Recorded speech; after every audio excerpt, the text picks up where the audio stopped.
Part एक में हमने जाना कि तुम शरीर नहीं हो, मन नहीं हो, विचार नहीं हो। लेकिन अब सबसे बड़ा सवाल उठता है, अगर मैं यह सब नहीं हूं तो फिर मैं हूं क्या? ओशो कहते हैं, तुम कोई वस्तु नहीं हो जिसे परिभाषित किया जा सके। तुम एक अनुभव हो, एक जागरूकता हो, एक साक्षी हो। साक्षी होने का अर्थ ओशो के अनुसार साक्षी होने का मतलब है कुछ भी बदलने की कोशिश मत करो, बस देखो। जब विचार आए देखो, जब डर उठे देखो, जब अहंकार बोले उसे भी देखो। ओशो कहते हैं, जिस क्षण तुम देखने लगते हो उस क्षण तुम उससे अलग हो जाते हो। देखने वाला और देखा गया कभी एक नहीं हो सकते। अहंकार का टूटना, ईगो डेथ। ओशो कहते हैं, अहंकार कोई चीज नहीं, एक आदत है।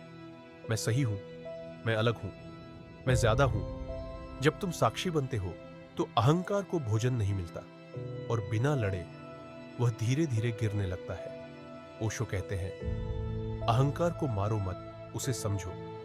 समझ अपने आप मुक्ति बन जाती है। ध्यान पाने की प्रक्रिया नहीं, यहां एक बहुत बड़ी भूल होती है। लोग ध्यान को कुछ पाने की विधि बना लेते हैं। ओशो कहते हैं, ध्यान कुछ पाने का प्रयास नहीं है, ध्यान छोड़ने की कला है। छोड़ दो, पहचाने नाम भविष्य अतीत और बस इस क्षण में पूरी तरह उपस्थित रहो।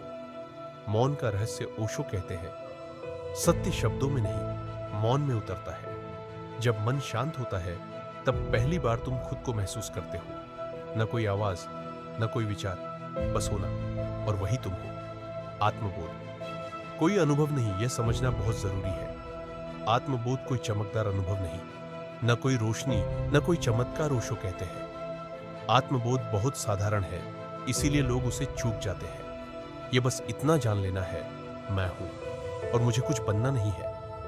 पार्ट 2 का समापन, ओशो कहते हैं, तुम पहले से ही वही हो जिसे तुम खोज रहे हो। समस्या यह नहीं कि तुम खोए हुए हो, समस्या यह है कि तुम कहीं और देख रहे हो, बाहर नहीं, भीतर। पार्ट 3 में हम बात करेंगे प्रेम और चेतना, मृत्यु का भय क्यों है और ओशो के अनुसार जीवन को कैसे जिया जाए।